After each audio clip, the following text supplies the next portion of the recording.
honestly don't know why people have to take a movie that's been recognized as a good movie or a classic for the past 25 to 50 years and remake it.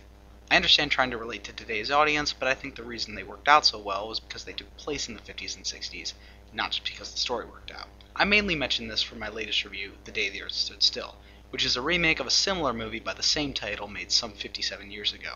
I can't really compare the two, except that they both put me to sleep. But I don't blame the 50s D-test, because the night I decided to watch it, I simply passed out from exhaustion. I was taken to see the current D-test with friends, and I really didn't want to see the movie at all. I'm a firm believer in the if it ain't broke, don't fix it philosophy, so I figured they'd butcher the 50s D-test all to hell and back just to draw in the confused teenager crowd. I often try not to go into a movie expecting good or bad, because usually I'm disappointed, but this time, I was right! D-Test starts out with a completely random shot of Keanu Reeves in the Arctic somewhere, unearthing a mythical CG effect that is later explained off as an ark to take the animals off Earth so the humans can die and all happiness will be restored. But that's not explained until about halfway into the film, maybe a bit less. Then it immediately goes into the female lead of the movie and her annoying son, who only seem to be there to draw in the family crowd.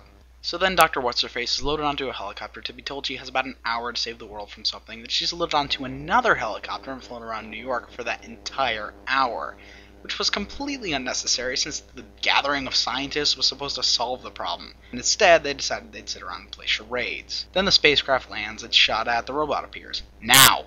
The robot Gort was the only good thing they did in this movie. He actually looked menacing compared to the man in the tin suit that the 50s D-test did, but that's the best they could do back then, so I'm not blaming them. Anyways, Dr. Last Name helps Keanu Reeves escape from the government who kidnapped him. This is when the movie gets really, really boring. Not even John Cleese popping into the movie helped that fact. The rest of the movie was an end-of-the-world thriller, which departed completely from the source to the best of my recollection, because the original was a drama. It seems the movie was just made to show off technical advancements and because Keanu Reeves likes dressing in suits and jumping through clouds. Otherwise, the movie has nothing but brand names and big stars, which basically rings out as a movie not for the viewer, but for the market. Which in short makes D-Test a shallow sellout whore. But the real question is it good in bed? Well, I'll tell you when I get these spots on my genitals checked out.